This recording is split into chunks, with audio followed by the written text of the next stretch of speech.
On va étudier Be'ezrat Hashem Siman Tav Kuv Gimel dans Ilchot Yom Tov, 5e volume de Mishnah Brura. Et le titre du Shulchan Aruch, Tav Kuv Gimel, article donc 503, Shelo le'achin mi Yom Tov le'chavero. On n'a pas le droit de préparer d'un jour de Yom Tov pour son ami. C'est le quoi pour son ami? Pour le deuxième Yom Tov. L'ami d'un Yom Tov est un Yom Tov. L'ami d'un juif est un juif. Donc, Yom Tov le'chavero. Alors, je ne connais pas votre manière d'étudier, mais moi, je vais étudier comme j'ai l'habitude. Vous savez là?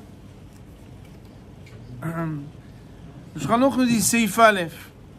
אסור לאפות או לבשל או לשחוט ביום טוב לצורך מחר, אפילו שבת או יום טוב. Il est interdit de mettre au four, de cuire dans une marmite ou d'égorger durant le Yom Tov si ce que l'on fait n'est pas pour le besoin du jour même, mais pour le besoin du lendemain. Comme vous le savez, pour le jour même, il est permis de cuire, il est permis d'égorger, et il existe de nombreuses melachot qui sont permises en vertu du principe de ce qu'on appelle ochel nefesh. Et donc, pour le jour même, c'est permis, mais pour le lendemain, c'est pas permis. Pourquoi? Parce qu'on n'a pas le droit de préparer d'un Yom Tov pour un autre. Tu as besoin de préparer quelque chose, tu prépares la veille de Yom Tov, et si tu es déjà dans le Yom Tov, ben ce que tu as besoin pour aujourd'hui, tu le prépares aujourd'hui, parce qu'il y a marqué Ach, Asher Yachel, Lechol Nefesh Adam, ou Ya'aseh Lachem. Cependant, Akadosh Baruch Hu dit cependant, ça veut dire même si normalement tous les interdits de Shabbat sont effectifs à Yom Tov, cependant, ce qui est nécessaire pour la subsistance de ce jour et pour la joie de ce jour du Yom Tov, vous aurez le droit de le faire, mais par contre, pour le jour même, pas pour le lendemain. Et il nous dit le Shulchan Aruch, Va'afilu b'shnei yamim tovim shel Rosh Hashanah, et quand bien même s'agirait-il des 2 jours de Yom Tov de Rosh Hashanah, dont on sait que nos Hachamim vont dire dans le traité de Betsa qu'ils sont Kedusha Ahad, qui sont comme un seul et même long jour, quand même, ça sera interdit. Alors le problème, il est que, alors si on est un peu comme ça, en stress, est-ce qu'on a quand même des permissions? Shulchan Aruch nous dit aval, mais, sous-entendu, malgré le fait que on n'a pas le droit de cuisiner d'un jour de Yom Tov pour son autre jour, le second, alors il y a quand même quelque chose qui peut être une petite ouverture. Nous dit le Shulchan Aruch, Memal'a isha kedera basar, af al pi she'ena tzericha ela l'chaticha achat. Mais chérie, tu as pris tout le jarret, tu as mis tout dans la marmite. On n'est que 2. Oui, mais bon, tu arrêtes, tu vas pas au shiurim, toi. Le shiur dit, la femme elle a le droit de remplir la marmite de viande, bien qu'elle n'en a besoin que d'un seul morceau, c'est-à-dire qu'elle a le droit d'ajouter des quantités dans la même marmite. On va voir dans Mishnah Brura, on va voir tout à l'heure dans les commentaires et aussi dans les poskim sfaradim pour comprendre d'où vient cette permission. Voilà que si de toute façon ils vont manger chacun kazaïd de viande et qu'il y a 10 kabeitza, on se moque du monde, on se moque pas du monde. C'est pas pour aujourd'hui, c'est pour demain. Mais c'est marqué dans Shulchan Aruch, aval, mais elle a le droit de le faire. En fait, il y a un besoin pour demain que les choses soient prêtes. L'homme chané, il y a le bride du petit-fils, 2e jour de Yom Tov, et ils sont désorganisés. Et le mari, il est nerveux parce qu'il est marocain. Et elle est gentille, pas parce qu'elle n'est pas marocaine. Elle est gentille parce qu'elle est gentille. Et elle veut pas d'histoire avec son mari. Et elle sait que le lendemain matin, il va prier au net, il va courir, il veut qu'on passe. Et elle veut pas d'histoire parce qu'ils vont tous rentrer manger. Et son mari dit, je comprends pas. Quoi, c'est pas prêt depuis déjà lundi, alors que on a 2 jours, jeudi et vendredi de Yom Tov, et en plus il y a Shabbat. Non, mais vraiment, non, elle veut pas d'histoire. Donc, elle regarde que c'est pas prêt. Elle peut pas cuisiner en disant, je vais faire 2 marmites, une marmite pour aujourd'hui et une deuxième marmite pour demain, elle n'a pas le droit de le faire. Shulchan Aruch nous dit, si dans la même marmite qu'elle prépare pour aujourd'hui, au lieu de mettre un morceau de viande, elle veut remplir la marmite de viande, c'est permis de le faire. Pas seulement le même menu, mais allez-y jusqu'au bout. La même marmite. Non, parce qu'on peut faire la viande, on va dire on fait par exemple, on revenir les oignons, on fait la viande, et après qu'on ait cuit la viande, on dispatche. Non. Alors il faut qu'au moment de la cuisson, ça soit dans la même marmite qu'on met tout. On va voir, qu'est-ce qui est écrit ici. Pour l'instant, c'est comme si on disait des choses sans les expliquer vraiment. D'abord, il y a ce qu'on appelle l'énoncé des choses. Shulchan Aruch, il donne une halakha, après il y a les commentaires. Mais pour l'instant, le Shulchan Aruch nous dit, voilà ce que tu n'as pas le droit de faire, et voilà ce que tu as le droit de faire. Donc là, on parle de la marmite. Si vous voulez, on va sauter les mots du Rama, et après on les reprendra. Donc on est à la 3e ligne, là, Vedavka Kodem Achila. Et ceci est exclusivement avant d'avoir mangé. Avalachar Achila. Mais s'ils ont déjà mangé la daf, le plat, le rôti du Yom Tov, et que après, elle dit bon, maintenant je vais reprendre la marmite, je vais rajouter de la viande pour le 2e jour de Yom Tov. Achila, pardon. Ena yechola levashel velomar ochal mimena kazait. Elle peut pas après dire maintenant je vais ajouter. Et vous connaissez le Bli Neder. Il y a le Bli Neder des gens. Maintenant, les gens, ils savent dire Bli Neder, même s'ils ne sont pas très religieux. C'est une manière d'endormir. Par exemple, nous, les rabbinim, il y a des gens, des fois, ils disent Bli Neder, je ferai quelque chose pour le kollel. On sait qu'il ne faut pas relancer la personne. C'est une manière de... Si elle dit, je vais remettre dans la marmite et Bli Neder, j'en mangerai, et marqué dans la halakha, ça ne marche pas. Pourquoi? Parce qu'elle a déjà mangé. Au Hachem, ils ont mangé, ils sont repus, ils sont bien, ils vont faire une petite sieste le premier jour de Yom Tov l'après-midi. Elle ne peut pas ajouter à ce moment-là dans la casserole. Deave à Arama, parce que c'est une ruse. Miou, cependant, Iba Avra ou Bishela, Moutar, Leochlo. Si jamais elle avait transgressé cette loi et qu'elle avait cuisiné, alors ça sera permis de le manger. Vous devez avoir certainement ici la notion de ce que ça s'appelle les kathila ou bedi'avad. Les kathila, c'est quand on pose la question avant d'avoir fait. Bedi'avad, c'est quand on pose la question après avoir fait. Et en général, quand on pose la question avant, des fois on nous dit, écoute, si tu veux faire les choses bien, voilà comment il faut faire. Bedi'avad, quand on nous dit, voilà monsieur le rabbin, elle dit, maintenant que c'est fait, il y a des... Et c'est pas Hazbe Shalom pour dire qu'il y a 2 poids, 2 mesures a priori. C'est que la Torah, elle a des règles avant et elle a des règles après. D'ailleurs, c'est pas que dans la Torah. Tout celui qui a déjà eu des employés, il sait bien que quand on prend un employé, on prend le risque que ça soit pas fait comme vous-même vous faites. C'est comme ça.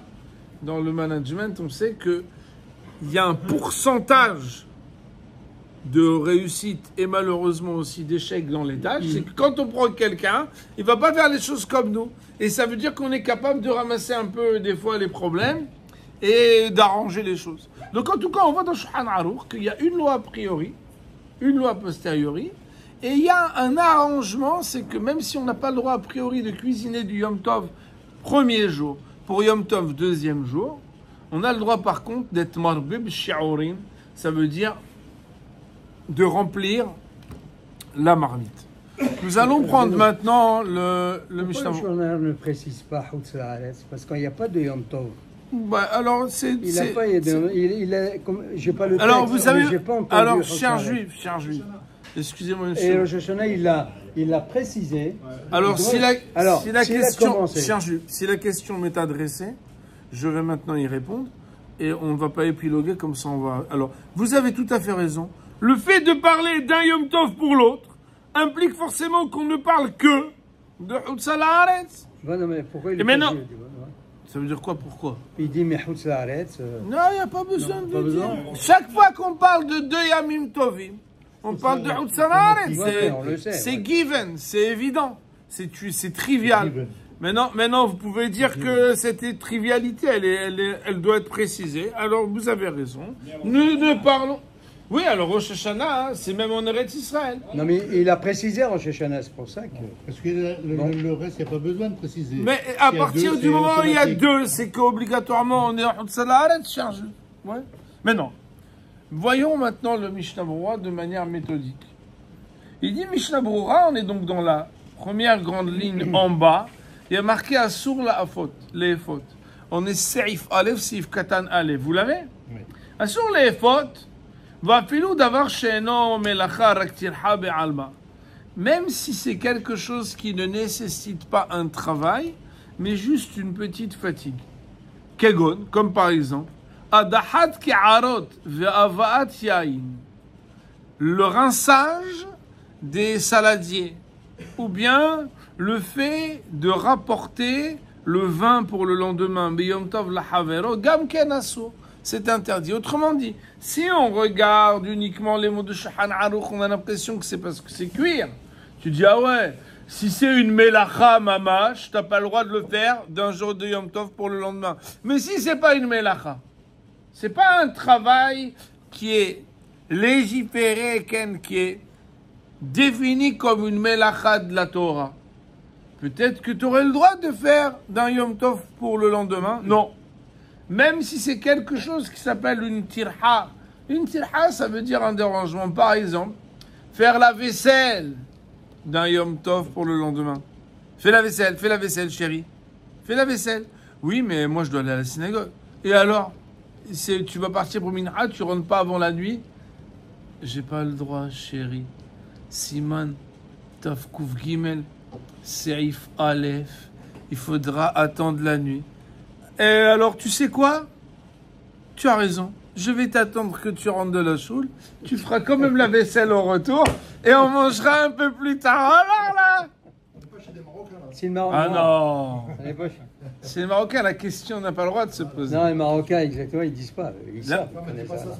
Voilà, exactement. Bon, Rabota, il faut penser à ceux qui sont pas marocains, qui sont mariés avec une marocaine. C'est pour ça qu'il faut pas trop frimer, parce qu'il y a des gens qui pourraient être très gênés. Ce serait l'oïg, l'arrache.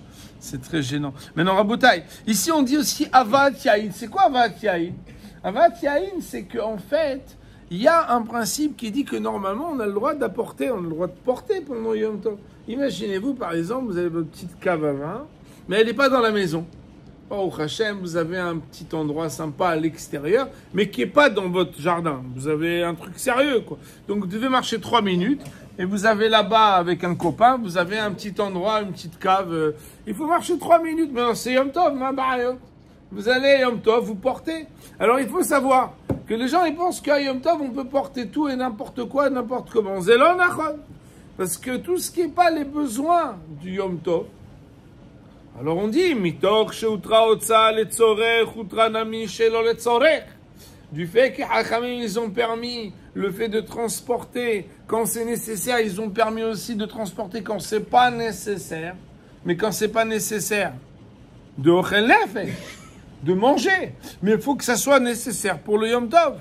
Or, si il n'y a aucune incidence concrète et pratique de ramener le vin maintenant de l'autre côté de la rue que de le ramener plus tard et que tu n'en as aucun intérêt pour le Yom Tov maintenant, mais tu ne peux pas le faire maintenant, c'est pas le moment.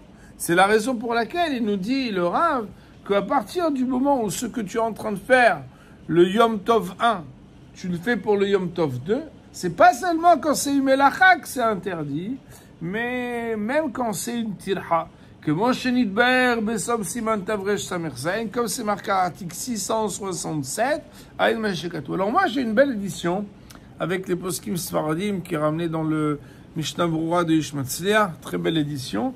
Il y a une petite note ici que je vais vous dire. Amen. Il ramène ici le Rav Mazouz, l'équipe du Rav Mazouz. Donc dans le Menuhat Ha'ava, qui a écrit le Menuhat Ha'ava?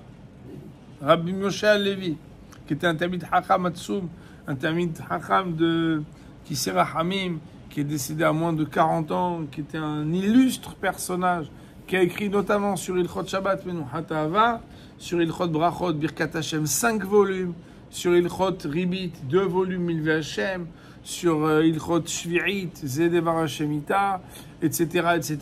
C'était vraiment un homme exceptionnel. Et quand vous lisez, vous les avez dans la première bibliothèque tout en haut, 4 volumes sur Ilchot Shabbat, la clarté avec laquelle c'est écrit ce livre sur Ilchot Shabbat, c'est exceptionnel. Il a écrit là-bas, שדבר שאין בו תיקון כלל, כגון הבת יין דאחה, מותר לכתחילה לסטוף בשבת לחול, בתנאי שלא יאמר בפירוש שמתכוון לצורך חול, והדין שלא יהיה נראה שתוארך לצורך חול, כמו שכתב שם, אבל אחת כי אם דומה לתיקון ואסור לעשות ביום טוב.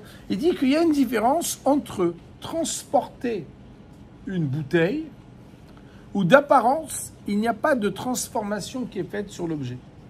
Comme vous le savez, transporter, à part la géolocalisation de l'objet que vous amenez, rien ne change. Pourquoi? La bouteille, elle est la même. D'ailleurs, si quand quelqu'un il prend une bouteille pleine, quand il arrive chez vous en la ramenant, elle est à moitié vide, c'est pas un bon shliach. Ça veut dire qu'il s'est fait 2-3 reviriotes sur la route et il te dit, voilà, il est vraiment pas mal celui-là pour demain. Comment tu le sais? Parce que la bouteille est à moitié vide. Normalement, la Otsa'a, elle est un transport. À part transporter, tu n'as rien fait. Alors que à Daha, tu vois, quand une mère, par exemple, elle se lève et qu'elle voit que la vaisselle a été faite, en général, elle dit un petit compliment. Mais qui c'est qui a fait la vaisselle, les amis? Lama, la vaisselle, elle est la même, pas du tout la même. Pourquoi? C'est les mêmes ustensiles, ils n'ont pas bougé. C'est vrai, mais il y a une transformation. Alors il dit le Rav, quand c'est pour transporter, il dit le Rav Moshe Levi, c'est permis, pourquoi? Parce qu'il n'y a rien d'apparent dans ce que tu as fait. Tu as juste transporté. Du moment que tu dis pas explicitement, c'est pour demain Yom Tov, ça serait permis. Si par contre, tu dis, moi, ce Château Margaux là, ouais, on l'amène pour demain. Ah! Pour demain. C'est interdit de dire ça. Parce que tu es Yom Tov Rishon. Tu vas pas dire que c'est pour Yom Tov Sheni. Tu es en train de faire une tirha chez Lolet Sorechayom. Un dérangement qui n'est pas pour les besoins du même jour. Mais si tu dis rien, tu pourrais. Alors que la vaisselle, étant donné que c'est une fatigue qui est de l'ordre de la transformation, et nous dit le Rav, quand tu transformes quelque chose en faisant ce que tu veux et tu ne le fais pas pour le jour même, alors ça serait interdit. Il dit le Rav, si par contre la vaisselle est lancée, je ne sais pas si ça vous arrive, moi ça m'arrive pas souvent, je vous avoue. Bon, d'abord j'ai un lave-vaisselle, après je suis pas un grand fan de la vaisselle, je l'avoue. Mais si des fois, vous savez, quand la vaisselle est lancée, et il y en a qui vous rajoutent des choses, c'est très énervant. Mais elle dit, mais tu as qu'à laver ton assiette. Non, mais tu as déjà l'éponge, tu as déjà l'eau, tu as déjà les mains sales. Alors il dit le Rav Moshe Levi, si tu es déjà en train de faire la vaisselle de la Seouda Rishona pour la Seouda Shnia, par exemple, alors là, tu aurais le droit de faire la vaisselle de tout. Pourquoi? Parce qu'il n'y a pas quelque chose qui est manifeste que ce que tu es en train de faire est du Yom Tov Rishon pour le Yom Tov Sheni. Bon, alors c'est une petite annotation qui dénote de l'opinion du Mishnah Berurah, qui est formelle à interdire et le transport et le lavage de la vaisselle, par exemple, le rinçage, pour dire que on extrapole, et par extension, ça n'est pas seulement la melacha de Afia ou de Bichoul qui est interdite, mais même une tirha, un dérangement, le Yom Tov Rishon, qui n'est pas pour le besoin du Yom Tov Rishon, mais pour le besoin du Yom Tov Sheni, à laquelle le Rav Moshe Levi donne une exception formelle, c'est de dire que quand on transporte, la caractéristique de transporter, qui ne fait aucun changement dans l'objet lui-même, c'est quelque chose qui sera permis, à condition de ne pas dire qu'on le fait pour le lendemain. Et deuxième chose, c'est que si une vaisselle est lancée, par exemple, ou bien un dérangement est lancé, et qu'on ne va pas savoir manifestement que ce qui fait faire l'action, c'est pour le lendemain, alors on aura le droit de le faire jusqu'au bout. Nous dit Mishnah Berurah filou beShabbat. Mais Rabbi Mordechai, Oui. le Mishnah Berurah, quand il dit Kegon Adachat Keharot, Vavat Yaïn, Miyom Tov Lachavero. Le Mishnah Berurah, il précise bien que cette tircha, c'est dans l'intention du lendemain. Ouais, mais... Alors, Rabbi Moshe Levi, je vois pas qu'il est, en quoi il est différent du Shulchan Aruch. Alors... Ici, il précise, il explique nous le Shulchan Aruch. Mais si en vérité ma Adachat ma dacha, elle n'est pas nirite comme. Alors, vous auriez raison si il n'avait pas mis de manière tellement globale, parce que ici, quand on parle de toutes ces halachot, on ne parle pas que la personne elle dit quelque chose. Pour le Rav Moshe, pour le Mishnah Berurah, même si le gars il a rien dit, c'est interdit. Si je prépare pour le lendemain. Oui, mais personne ne le sait. Non, mais moi je le sais ce que je fais. Ah oui, mais c'est pas grave. Parce que le problème, en fait, ici, il est est-ce que de manière ostentatoire, il y a quelque chose qui se sait ou non. Viens Rav Moshe Levi, il rentre une donnée qui n'est pas écrite dans Mishnah Berurah. Pour Mishnah Berurah, à partir du moment où tu sais pourquoi tu le fais, même si tu ne le dis pas, c'est interdit. No way. Pour le Rav Moshe Levi, il dit attends, ça dépend. Si l'action que tu fais, elle est quelque chose qui transforme. Transformation, même si tu dis rien, c'est un problème. Mais ici, il n'y a pas de transformation, il y a un transport. Là, ça va dépendre si tu dis ou si tu dis pas. Vous comprenez? C'est ça, tu comprends? C'est ça la différence. Rav Moshe Levi, en fait, il fait un distinguo. Ce distinguo, c'est pas lui qui l'a inventé. Hein. Le Mishnah Berurah, dans Siman Shin Yud Het, dans Ilchot Shabbat, il dit qu'il y a une grande différence entre transporter et le reste des melachot. Parce que transporter, d'ailleurs, vous savez, transporter en France, je ne sais pas si vous vous rappelez, c'était dur de comprendre que c'est un vrai travail de porter. La Mishnah dit dans Masechet Shabbat, quelqu'un il prend une aiguille. Il met une aiguille. Je ne sais pas si vous vous rappelez, il y en avait, les Arma, ils avaient les décorations, là, ils avaient tant et tant d'années. L'autre, il avait le pins de Chabad, l'autre, il avait... Hey, on t'a le droit ou t'as pas le droit? Mais ça va, c'est rien, c'est rien. Alors bien sûr, quand c'est collé sur ton habit, ça bouge pas, on parle pas de ça. Mais on a toujours du mal. Et la Gemara dit dans ma Masechet Shabbat, une des raisons pour lesquelles la première melacha qui est citée dans le début du traité de Shabbat, c'est la melacha de Hotza. C'est parce que c'est une melacha groa que les gens ils ont du mal à comprendre l'importance et la gravité. Mais si on va de manière un peu plus approfondie, c'est parce qu'en définitive, transporter, ça n'est rien d'autre que transporter. Alors qu'il y a ce qu'on appelle le tikkun chez la melachot. En général, les melachot, les travaux interdits le Shabbat et par extension aussi le Yom Tov, ce qu'on appelle une melacha. Une melacha, elle amène un arrangement, une modification. Quand on est shohed, quand on est sohed, quand on est borer, quand on est ofé, etc., on change quelque chose. Alors que là, qu'est-ce que tu as changé? Tu l'as juste transporté. Mais pourtant, ça s'appelle une tirha. Donc, Rabotai, juste qu'on résume bien. Le Shulchan Arour ne parle que de Afia et Bishul et Shrita, qui sont a priori que des melachot. Le Mishnah Berurah nous dit, te trompe pas, mon gars. Même quand c'est pas une melacha, mais c'est une tirha, c'est quand même interdit. C'est quoi une tirha? C'est quelque chose qui est défini comme un dérangement. Que normalement, si ce n'était pas pour les besoins du Yom Tov lui-même, on ne t'aurait pas permis de le faire. Là-dessus, Mishnah Berurah nous dit exemple. Il met deux exemples ensemble. C'est quoi? C'est le fait de transporter du vin et le fait de rincer ou de laver des ustensiles. Et là-dessus, il ne fait pas de distinguo. T'as dit, t'as pas dit. À partir du moment où toi, tu sais que tu le fais pour demain et pas pour aujourd'hui, faire une action de tirha chez l'olet sorecha Yom Tov, un dérangement qui n'est pas pour le besoin du Yom Tov. Toi, tu le sais. Il n'y a pas de distinguo entre transporter, laver ou quoi. T'as pas le droit de le faire. Nekuda. Vient Rav Moshe Levi et nous dit, attends, d'abord, il ne faut pas tout mettre ensemble. Quand c'est une action qui n'a pas de changement dans l'objet, comme par exemple transporter, si tu prends sans rien dire, il n'y a pas de problème de le faire à Yom Tov. Par contre, si tu transformes parce que tu enlèves la crasse, tu enlèves le gras, etc., alors là-dessus, il y aura une différence. Nous allons maintenant continuer. C'est Katanbet. Si vous avez une question, vous pouvez la poser. Hein, si elle est. Est-ce que le fait de. Un instant. Je disais que dans le transport, dans le second jour. Premier jour. D'accord, mais pour le second. Même qu'il ne dit pas, il ne s'exprime pas, mais l'intention est liée, il sait très bien que c'est l'intention. Alors c'est la question de notre ami Moshe, vous lui posez la même question. La réponse elle est, d'abord premièrement, ce que vous dites en fait, c'est un peu ce que Mishnah Berurah il dit.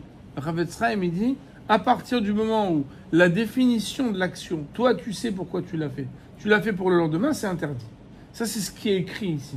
La notation qui est ramenée ici au nom du Rav Moshe Levi, c'est de dire, oui, mais étant donné que tu n'as pas fait quelque chose qui transforme et que personne ne peut deviner que tu l'as fait pour le lendemain, ces deux éléments donnent un allègement. Maintenant, moi, je ne suis pas en train de vous dire que la halakha, il faut que vous preniez toutes les permissions de Rav Moshe Levi. J'étudie avec vous pour vous donner un spectre, parce qu'en fait, quand on étudie la halakha de manière minutieuse, on n'apprend pas seulement une loi. On apprend énormément de choses, parce que depuis tout à l'heure, on joue avec énormément de notions. Et en fait, ces notions-là, elles vous élargissent l'esprit. Quand vous sortez, peut-être que ça va vous donner envie de rentrer à la maison et de dire, chérie, la vaisselle, c'est quand même une grande modification des objets.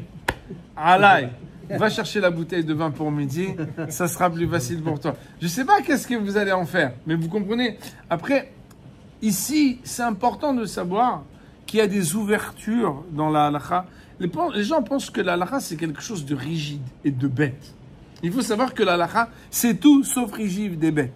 C'est la raison pour laquelle, quand on étudie au collège, 2 ans, 3 ans Nida, 2 ans, 3 ans Shabbat, les gens ils disent, mais vraiment, c'est vraiment des gens, leur cerveau, ils marchent doucement, ils comprennent pas bien. Zelon Achon, c'est pas vrai. La halakha, c'est un sujet complexe et profond et subtil. Il y a énormément de subtilité, vous comprenez? Donc l'idée n'est pas seulement de savoir, mais aussi de comprendre. Et la différence entre savoir et comprendre, c'est ce qui fait la différence entre des personnes qui lisent uniquement des abrégés de halakha et des personnes qui étudient comme vous tous les jours la halakha de manière approfondie. C'est beaucoup plus intéressant. En définitive, peut-être, cher monsieur, que ni vous transporterez du vin jamais du Yom Tov pour le second, surtout vous habitez en Eretz Israël, ni en plus vous ferez forcément la vaisselle du premier jour pour le second, et peut-être même en semaine, je ne sais pas. Mais en définitive, vous avez appris des choses importantes sur la qualité du Yom Tov et l'interdiction de le transgresser. En ce qui concerne la transformation avec nous, donc les glaçons, est-ce que ça s'appelle transformation? Cher juif, ça n'a rien à voir. Je vais vous dire pourquoi. Parce que le glaçon, vous n'êtes si pas... j'amène d'un voisin, par exemple. Ouais. Ah, d'amener des glaçons? Oui. Ah, ben, c'est et pas il y a une transformation après. Attendez. Je l'amène de glaçons. Je sais pas en fait. Je sais pas ce que vous voulez dire dans la transformation. C'est vous qui soufflez avec votre air chaud à 37 degrés sur le glaçon pour qu'il fonde, ou est-ce que c'est Akadosh Baruch Hu qui fait que la chaleur de Hadera va le faire fondre?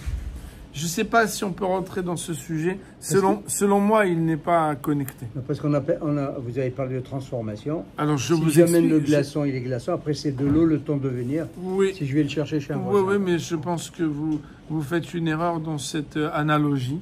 Parce qu'il y a une différence entre la transformation qui est faite par l'homme et la transformation qui est automatique. D'accord.